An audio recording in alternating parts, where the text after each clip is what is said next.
Bienvenue à tous dans le premier épisode du JT des réseaux. C'est un tout nouveau concept que je lance sur ma chaîne qui est actuellement en live sur toutes les plateformes et qui sera disponible sur cette chaîne tous les jours à 20 h. Si tu as envie d'y assister en direct, ça se passe sur Twitch, YouTube, TikTok à peu près entre 17h30 et 18 h. Et le principe, c'est tout simplement quoi? Vous expliquer toute l'actualité, tout ce qui s'est passé dans la journée et vous raconter ça dans une vidéo. Si vous avez le temps et que vous pouvez être là sur les lives, c'est parfait, tant mieux pour vous. Malheureusement, si vous n'avez pas le temps et que vous n'êtes pas là, vous pouvez vous rattraper tous les soirs à 20 h sur la chaîne. Et je tiens également à remercier le partenaire officiel de la chaîne pour cette année qui est CyberGhost VPN. Avec plus de 38 millions d'utilisateurs dans le monde et plus de 20 000 avis excellents sur Trustpilot, c'est l'un des meilleurs VPN du marché. CyberGhost VPN vous permet de masquer votre adresse IP et surtout de chiffrer vos données et de rediriger l'intégralité de votre internet via un tunnel sécurisé. Vous devenez invisible sur le net tel un véritable fantôme. Et le point fort le plus utilisé des VPN, c'est que tu peux changer ta localisation pour te mettre dans n'importe quel pays dans le monde. Par exemple, si tu changes ta localisation et que tu te mets aux États-Unis, tu peux avoir plus de 50% de contenu supplémentaire sur Netflix, Amazon Prime, Disney+, et encore bien d'autres. Et ça, tu peux faire exactement la même chose avec YouTube Premium, ou si tu te connectes en Albanie, l'abonnement YouTube Premium, il coûte 1,50 € par mois, à la place des 12 € en France. Mais ce qu'il y a de plus intéressant, c'est que déjà, avec juste un abonnement, tu peux te connecter à 7 appareils. Donc déjà, tu peux sécuriser toute ta famille, ou si tu veux sécuriser que tes appareils, tu peux mettre ton téléphone, ton iPad, ta télé, tu peux mettre tout ce que tu veux. En plus, ils ont un service client en français qui est là pour toi 24 h sur 24 et 7 jours sur 7, et tout ça à un moindre prix. Et là où je peux vous proposer une offre exceptionnelle que tu as soit dans la description ou soit dans les commentaires, c'est si tu passes par mon lien, tu as 83% de réduction et 4 mois offerts, ce qui équivaut que l'abonnement te coûte à peine 2 € par mois. Les gars, c'est presque donné à ce prix-là. Et ce qu'il y a d'encore mieux, c'est que si ça te plaît pas et que t'es pas trop fan, tu as 45 jours pour résilier ton abonnement. Et c'est gratuit. Donc n'hésite pas, si tu veux juste essayer et te faire ton propre avis sur le VPN, tu as juste à utiliser le lien qui est dans la description et dans les commentaires. Ça soutient énormément la chaîne. Je remercie encore CyberGhost VPN pour leur confiance. Au programme de cette petite émission, on a beaucoup de sujets à traiter. Je me suis tout noté. Et en plus, vous allez voir, je vais vous mettre pas mal d'extraits, etc. pour appuyer les propos que je vais dire. Comme par exemple, on va parler du studio Bubble Tea parce qu'ils ont répondu par rapport à la polémique dans des commentaires. On va parler aussi de Zizou et Anya. Je pense que vous n'avez pas pu rater la séparation qu'il y a eu entre les deux, qui a fait beaucoup réagir, des dizaines de millions de vues sur le compte de Zizou et Anya. On va parler également de Flamby. Vous le connaissez, du trio Baylan, Nico et Flamby. Qui, malheureusement, lors d'un live, a subi énormément de remarques grossophobes. Ça a un peu choqué les gens. On va en discuter et on va en parler juste après. Il y a aussi cet influenceur qui s'appelle Yéné qui est très critiqué parce qu'il dit que son métier d'influenceur est plus dur qu'un métier de secrétaire, de mec qui travaille dans la peinture, dans le BTP, etc. Et ça fait un peu polémique. On va commencer directement par rapport au studio Bubble Tea. Il y a une énorme polémique qui a explosé autour du studio Bubble Tea, qui est une chaîne française familiale avec ce père de famille qu'on peut voir très souvent avec ses deux filles. Et sauf que, suite au retour des parents Swan et Neo sur les réseaux sociaux, ils ont fait une énorme vidéo pour expliquer tout ce qui s'est passé dernièrement, qu'est-ce qu'ils avaient subi, les problèmes qu'ils avaient eu en justice, etc. Et à un moment donné, ils ont parlé de ce problème, de comme quoi une chaîne concurrente a essayé de les nuire avec un blog. Et sauf que, d'après la réflexion des réseaux sociaux, ce blog aurait été créé par le studio Bubble Tea. Et je pense que pour que vous compreniez mieux, je vais vous mettre directement l'extrait des parents de Swan et Neo qui en parlent. Et comme ça, on continue le sujet juste après. Un blog anonyme apparaît sur internet, soi-disant pour soutenir les victimes d'Eurochallenge. Soi-disant, mais en réalité, ce blog affiche notre identité et notre chaîne YouTube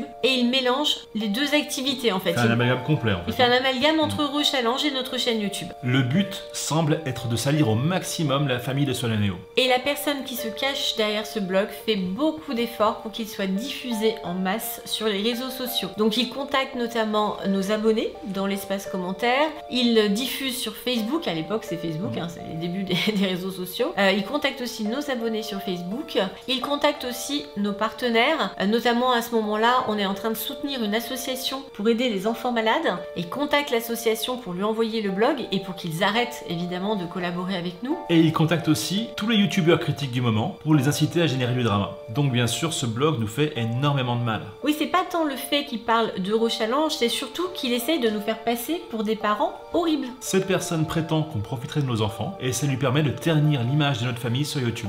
Moi je suis surtout très inquiète à ce moment-là pour Swan et Neo, je suis inquiète des répercussions de ce blog sur eux. J'ai peur qu'ils subissent du harcèlement, notamment du harcèlement à l'école parce que le blog est lancé au début d'été, mais j'ai peur qu'à la rentrée, voilà, ça les poursuive dans la cour de récréation. Donc là, ça commence sérieusement à m'angoisser. À partir de là, un cyberharcèlement intense commence, dont notre famille va être victime pendant des années et jusqu'à aujourd'hui. C'est le point de départ de nombreuses vidéos critiques, de youtubeurs qui prennent même pas la peine de nous rencontrer et qui préfèrent prendre pour argent comptant tout ce que dit le blog mensonger. Évidemment, ils préfèrent faire des vues avec un drama. Et c'est le début d'un vrai calvaire psychologique pour moi. À partir de là, et pendant toutes les années qui ont suivi, je vais subir un véritable cyberharcèlement permanent et une remise en question constante de ma capacité à être une bonne mère pour mes enfants. Jusqu'à cette période-là, on n'avait que des commentaires positifs sous les vidéos de la chaîne. On recevait que des messages gentils en fait, et plein de bienveillance. Et en dehors de nos vidéos, peu de gens parlaient de nous en fin de compte, et ça nous allait très bien comme ça. Et à partir de l'été 2016, une polémique commence pour nous, pour notre famille, et elle ne s'éteindra plus jamais. On porte plainte en diffamation contre le blog mensonger, et au bout de quelques mois, on arrive enfin à identifier l'auteur. En fait, il s'agit tout simplement d'une autre chaîne YouTube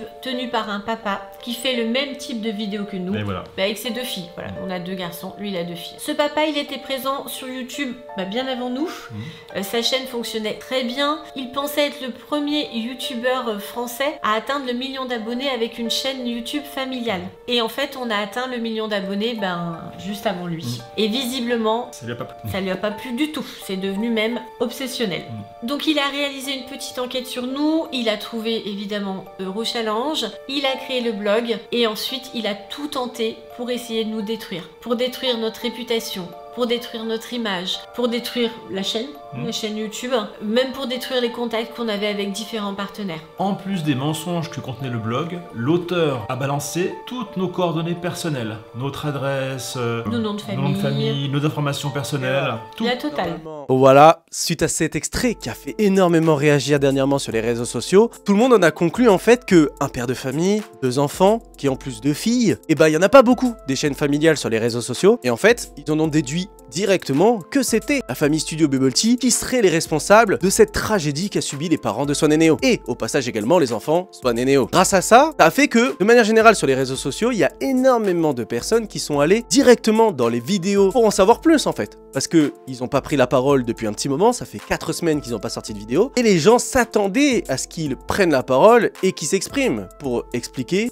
est-ce que c'est eux les responsables? Est-ce que c'est eux qui sont impliqués dans cette histoire? Est-ce que les parents de Swan et Neo visaient quelqu'un d'autre? Mais sauf que ça a été le silence radio. Il y a eu vraiment un silence radio de manière générale. Et même un peu le pire dans toute cette histoire, c'est que il y a des gens qui ont commencé un peu à fouiller le passé Studio Bubble Tea, d'essayer de chercher des preuves pour faire passer le papa de Bubble Tea comme étant le méchant et qui tiendrait ses filles en tant que prisonnières et qui se servirait d'elles pour les vidéos et donc pour faire de l'argent sur les réseaux. Et il y a eu cet extrait qui date d'il y a 6 ans maintenant, qui a fait beaucoup réagir, où en fait à l'intérieur on peut voir une des filles, Calice, si je dis pas de bêtises, faire ce fameux signe. Si vous le connaissez pas, en fait, ce signe est utilisé pour toutes les personnes dans la rue qui sont en danger et qui veulent le signaler aux autres personnes, tout simplement. C'est-à-dire que je suis en danger, avec quelqu'un qui me menace, je le fais discrètement, je fais ça comme ça aux autres. S'ils sont au courant, ils savent que je suis en danger et ils vont venir m'aider. Et il y a cet extrait qui a fait beaucoup réagir. Et c'est à partir de 4 ans.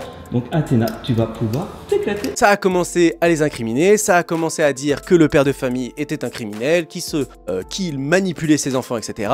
Alors que si tu regardes l'extrait du live et que tu regardes ce qui est dit, en fait elle fait pas le signe de danger, elle dit simplement 4. Comme le jeu de société, 4 ans. C'est un extrait qui a été sorti de son contexte pour faire passer le papa du club Bubble Tea comme étant le méchant de cette histoire. Donc ça, sur ce point-là, est-ce qu'ils sont en danger? On peut pas le dire. Mais par rapport à cet extrait, pas du tout. C'est un clip qui a été sorti de son contexte pour le faire passer pour un méchant. Et suite à ça, il y a eu encore énormément d'autres choses qui sont arrivées sur les réseaux. Et ça a continué quand même, parce que ça fait bientôt 2-3 semaines que les parents de Swan et Neo sont revenus sur les réseaux. Et ça a quand même continué à envoyer des messages dans les espaces commentaires du Studio Bubble Tea pour toujours avoir une réponse. Je pense que Studio Bubble Tea en a eu marre de recevoir des mauvais commentaires et ils ont décidé tout simplement de répondre. Il y a plein de commentaires qui sont apparus.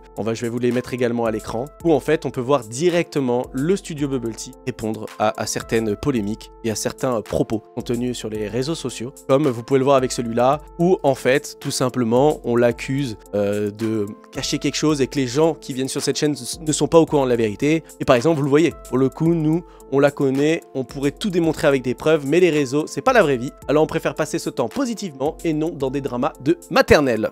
Comme vous pouvez le voir, hein, c'est certifié, c'est le compte certifié, c'est pas un faux commentaire. Et même s'ils sont encore disponibles, vous pouvez aller les voir sur la dernière vidéo du studio Bubble Tea. Vous les trouverez, ils sont assez simples à trouver, vous pouvez aller les chercher directement. Et il y en a eu plein, des commentaires comme ça, il y en a eu par rapport à Swan et Neo, si je dis pas de bêtises. Et par exemple, il y a celui-là, de commentaires également qui parle de Swan et Neo, où en fait, il se défend pas réellement. En fait, dans cette polémique-là, par rapport à Swan et Neo, il dit juste que c'est bizarre que les réseaux sociaux se fassent entre guillemets un avis sans avoir eu la version du studio Bubble Tea. Donc en fait, ils disent pas que ce qui est dit c'est vrai, ils disent pas que c'est faux, mais ils disent pas leur version de l'histoire. Donc en fait, ça fait que dans cette histoire, les gens vont forcément se positionner du côté de Swan et Neo et des parents de Swan et Neo, parce que c'est les seuls qui se sont exprimés. Mais il y a également encore un autre message, où carrément, quand, comme je vous l'ai dit, on ne sait pas si ils vont s'exprimer un jour, mais pour le moment, ils ont bien exprimé le fait qu'ils n'allaient pas s'exprimer. Par exemple, vous allez le voir de suite, hop, petit commentaire, comme vous voyez. Pourquoi ils ne font pas de vidéo réponse? Parce que d'après le studio Bubble Tea, donc le père de studio Bubble Tea, parce que je pense que c'est lui qui gère les réseaux sociaux,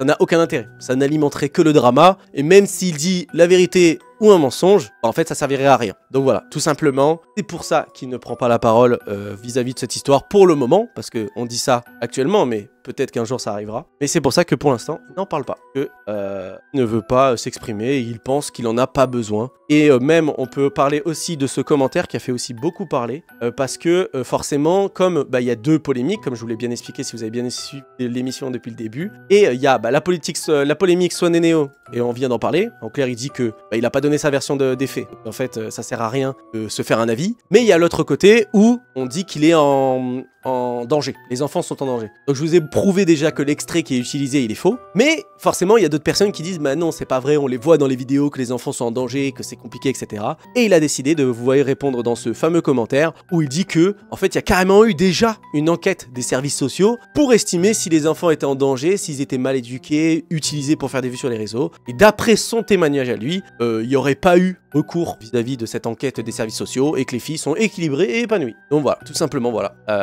Les filles iraient bien, elles sont en pleine santé, elles sont consentantes de faire ces vidéos avec leur papa et elles ne seraient pas en danger, d'après ses paroles, vis-à-vis d'une enquête qui aurait eu des services sociaux sur eux. Voilà, tout simplement. N'hésitez pas à donner votre avis de manière générale. Là, on va enchaîner directement en parlant de Flamby. Vous le connaissez, créateur de contenu très connu sur les réseaux sociaux avec le trio actuellement légendaire avec Baylan, Nico, ont énormément de live IRL. Ça faisait 6 mois qu'ils en avaient pas fait et ils ont décidé de faire leur retour en live IRL ce samedi soir. Sauf que pendant le live IRL, on a pu voir que c'était quand même assez compliqué de manière générale parce qu'il y a eu pas mal d'interactions, beaucoup de gens qui étaient un peu lourds, qui venaient tout le temps sur les lives, donc en fait ça gênait directement le divertissement que pouvaient créer Baylan, Nico et Flamby. Sauf qu'à un moment donné, il y a eu la scène de trop où il y a carrément, alors c'est là que c'est un peu choquant, un mec qui dans la rue est arrivé et pour interpeller Flamby, l'a appelé « Oh le gros ». Je peux pas dire mieux que ça, je vous mets directement avec l'extrait qui est assez dérangeant et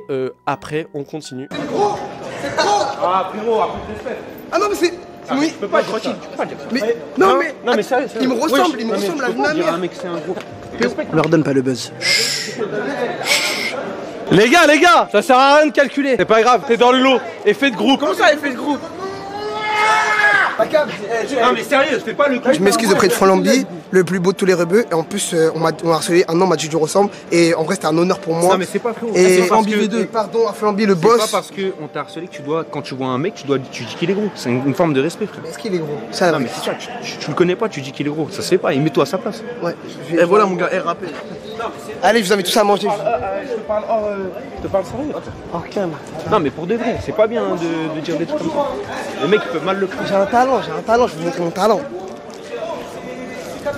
Forcément, réaction un peu choquante, hein, on va pas se mentir, de ce jeune garçon qui, pour appeler Flamby, a décidé de l'appeler Oh le gros. Pourquoi? Surtout qu'en plus de sa manière de s'excuser, de parler, ce qu'il a dit, pas très sincère, on va être honnête. Quand tu vois, en Baylan, il essaye de le raisonner, de lui faire comprendre que ce qu'il a fait, c'est pas bien et que c'est un peu problématique. Il a l'air de il a l'air de s'en moquer, hein, on va être très sincère. Donc, c'est vrai que ça a fait un peu réagir parce que, la grossophobie pure et dure. Parler de quelqu'un sur son physique et surtout en l'appelant, genre, oh le gros, C'est pas comme une expression qui existe dans le Nord où on peut dire gros, c'est assez connu, je sais que ma femme elle vient du Nord, et parfois pour appeler des gens qui sont assez proches de toi, je peux les appeler gros. C'est ça qui est un peu particulier dans la famille de ma femme par exemple, il s'appelle gros. Genre sa mère elle l'appelle, elle fait gros, tu viens à table?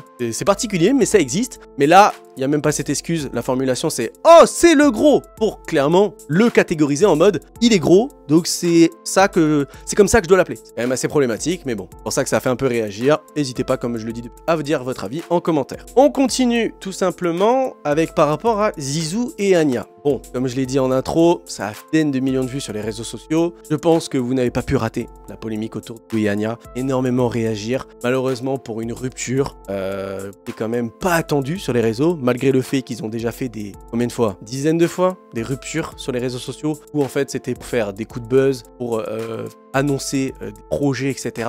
Et ce qui fait que cette fois-ci, encore une fois, ça a fait beaucoup réagir parce que les gens n'arrivaient pas à savoir si c'était réel, si c'était pour une fois une vraie rupture. Est-ce que c'était pour de vrai ou est-ce que c'était pour de faux? Ça a encore fait réagir parce que les gens ne savaient pas si c'était réel ou pas. Et il y a eu un nouvel extrait, pardon j'ai bégayé, il y a eu énormément de vidéos qui ont été faites sur les réseaux sociaux pour en parler, mais là où ça a fait un peu polémique et que ça a créé pas mal de critiques, c'est envers Zizou. Parce que si vous avez regardé sur TikTok, parce que c'est là que ça s'est passé, vous avez dû voir que Zizou fait 3 ou 4 vidéos pour parler de cette rupture, et que Anya, de son côté, a fait qu'une vidéo, où elle a expliqué son point de vue en disant que le couple était toxique, et que c'est pour ça qu'elle a décidé de partir. En fait, de toute manière, ça n'irait pas loin. C'était trop toxique, ça allait plus entre eux, elle faisait semblant de rester avec lui, elle se forçait à rester avec lui, donc ça n'irait pas plus loin, Et sauf que, si on regarde la chaîne directement YouTube, chaîne TikTok pardon, de Zizou, vous avez pu voir que la majorité des vidéos qui ont été faites par Zizou après la rupture, ça concerne Anya.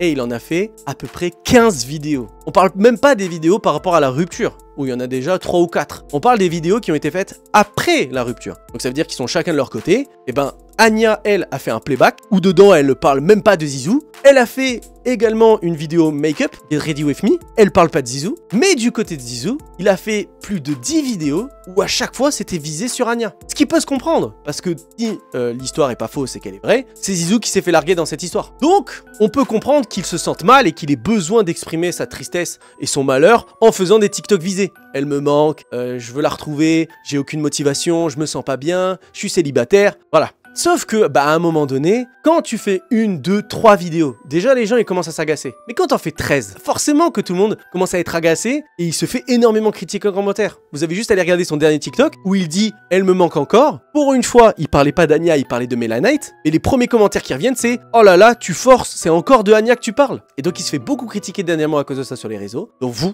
votre avis, est-ce que vous trouvez ça légitime de sa part de faire autant de TikTok visés? Est-ce que c'est un peu trop, pas assez? Est-ce que c'est bizarre? Est-ce que c'est une bonne chose pour essayer d'avancer et de passer à autre chose? Vous pouvez le dire en commentaire, tout simplement. Et on va attaquer le dernier sujet par rapport à ce live, mais on va parler de Yéné. Je sais pas si vous connaissez cet influenceur, il s'est fait connaître principalement à l'époque parce qu'il faisait des vidéos par rapport à la religion, où en fait il faisait des rappels. Ceux qui connaissent pas, dans la religion musulmane, c'est un principe, je veux pas être offensant, désolé si je dis des choses de travers, mais en fait, dans la religion musulmane, si tu vois un de tes frères ou une de tes sœurs faire une bêtise, faire quelque chose qui est haram, donc interdit dans la religion islamique, tu peux en faire une vidéo pour, entre guillemets, le sensibiliser et lui dire « Frérot, là t'as fait des bêtises, fais attention, prochaine fois, ne fais pas ça, essaye, et comme ça, ce sera mieux pour ton chemin vers l'islam. » J'essaye de faire au mieux, j'ai pas envie de dire des bêtises par rapport à la religion, parce que c'est quand même un sujet qui touche beaucoup de personnes en France et que c'est très important. On va éviter de dire des bêtises à ce propos-là. Et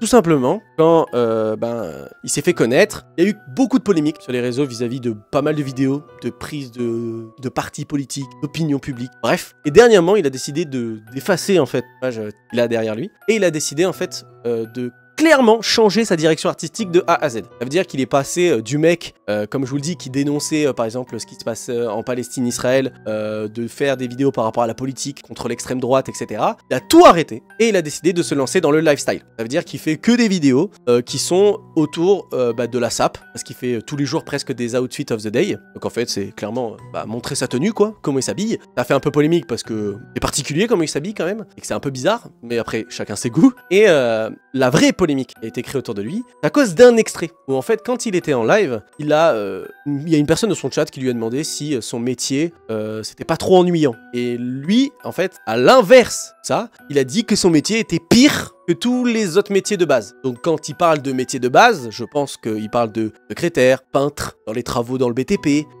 caissière, bref. Je pense qu'il parlait de ce genre de métier et il s'est plaint en disant que son métier était chiant, horrible, et ça a fait réagir, et pareil, encore une fois, on va regarder ça ensemble, et on en parle juste après. Les journées, elles sont pas ennuyantes quand tu travailles que sur les réseaux, je vous jure, travailler sur les réseaux, genre quand t'as des projets, quand tu mets en place des choses, quand t'es en pleine faisabilité de projet, ça ponce encore plus que le taf de base, genre. J'ai pas de week-end, moi, les gars, tous les jours, je suis pris, tous les jours, j'ai des rendez-vous, tous les jours, j'ai des trucs, genre, tout le temps.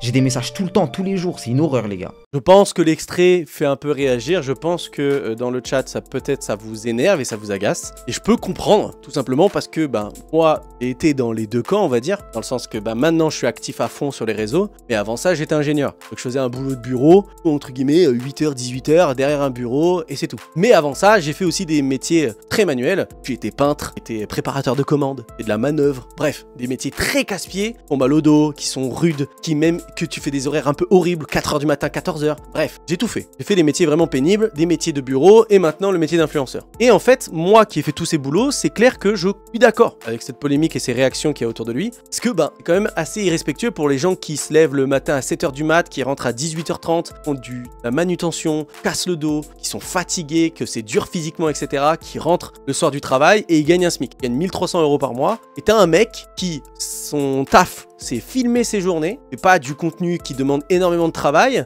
Il fait des lives où en fait il se pose derrière une chaise et il parle, donc il n'y a même pas de préparation pour ses lives, et il se fait des dizaines de milliers d'euros par mois. Il en a parlé lui-même. Il a dit que les derniers mois il a fait 12 000 €, 13 000 € et 17 000 € quand même, et il se plaint parce qu'il n'a pas de week-end. Ouais, je trouve ça un peu aberrant. Alors que, sachant que je suis dans le métier aussi, je sais que les réseaux, il a raison sur certains points. Oui, les réseaux, c'est contraignant parce que tu dois être connecté tous les jours. Même moi encore pire, je fais des actualités tous les jours. Donc je suis obligé d'être connecté tous les jours pour savoir les dernières actualités, pour en faire des vidéos, vous les présenter, vous expliquer ce qui se passe, etc. Donc je le comprends complètement dans ce qu'il dit que pas de week-end. Oui, c'est vrai, t'es tout le temps connecté. Déconnecté, c'est super compliqué. Et tu peux pas parce que t'as beaucoup de choses à faire. Si tu fais pas de vidéos, l'algorithme il te met moins en avant, donc t'es obligé de faire des vidéos tous les jours. Bref, tu rentres en fait dans une sphère où malheureusement t'es obligé de faire des vidéos tous les jours, sinon ça marche pas. Donc je pense que c'est ça qu'il voulait exprimer en disant que je pense que c'est la contrainte autour du métier de l'influence qui est un peu pénible, que ça va tellement vite que si tu fais plus de vidéos, on va t'oublier du jour au lendemain, et qu'après, t'auras travaillé tout pour rien. Ça, c'est entendable et on peut le comprendre, mais c'est vrai que sa manière de l'expliquer et de dire que c'est plus dur qu'un taf de base, non, pas vrai. On est chez nous, lui pareil, il vit sa meilleure vie, il va voir ses potes, il filme en allant au City ou je sais pas quoi. Tu peux pas te plaindre de dire que ton métier il est dur et que c'est relou, tu peux pas. Si tu faisais tout ça pour gagner un SMIC, ok, tu peux te plaindre, mais quand tu gagnes 15 000 € par mois, plains pas. Sinon, fais moins de vidéos, tu gagneras peut-être moins d'argent, t'auras tes week-ends, comme ça. En vrai, on peut le dire aussi comme ça, de manière générale. S'il veut des week-ends, il a juste à pas faire de vidéos le samedi et le dimanche, il fait rien, et il refait des vidéos toute la semaine. Vous voyez ce que je veux dire ou pas? Bon, voilà. C'est pour ça que ça aussi également, ça a fait beaucoup réagir un peu sur les réseaux sociaux. Et les gens étaient un peu choqués de ce discours, parce que ça faisait un peu, entre guillemets, le discours de la personne qui n'est pas dans la vraie vie. Contrairement à tous les Français et tous les gens qui me regardent par exemple dans ce chat, de manière générale, c'est comme s'il était un peu déconnecté en mode « Ah là là, mon métier est si dur », sachant qu'il sait pas les autres métiers, à quel point ils sont durs, aussi bien psychologiquement et physique pour certains. Voilà, de manière générale. Bon voilà, j'espère que les amis, ça vous a plu. C'était une première du JT des réseaux. Vous inquiétez pas, le concept va s'améliorer de petit à petit. Il y a eu pas mal de petits PB techniques que j'avais pas bien anticipé. Donc, on va améliorer ça petit à petit. De jour en jour, vous allez voir, je pense que ça va s'améliorer et ça va devenir de plus en plus professionnel. C'était une première fois. Normalement, ça devrait sortir tous les lundis jusqu'au vendredi, tous les jours. Live à 18 h pour parler de l'actualité et de tout ce qui se passe. Après, si vous n'avez pas pu être là sur le live, vous pouvez écouter ça aussi bien sur YouTube. Vous pouvez regarder ça sur Spotify parce que c'est en podcast également. Si vous avez envie de me donner des actualités, etc., vous pouvez rejoindre le Discord. Il y a les modos, je pense qu'ils vont le mettre sur tous les chats. Point d'exclamation Discord. Vous pouvez rejoindre le Discord pour me donner des actualités, rejoindre la communauté, etc. N'hésitez pas. Comme ça, au moins, on est tous ensemble. Je vous remercie pour cette premier épisode. C'était Keoni et on se retrouve demain, théoriquement, pour un prochain JT des réseaux. Ciao! Je remercie encore CyberGhostVPN pour leur soutien sur la chaîne et si vous êtes intéressé pour avoir la meilleure offre, vous avez toujours le lien dans la description.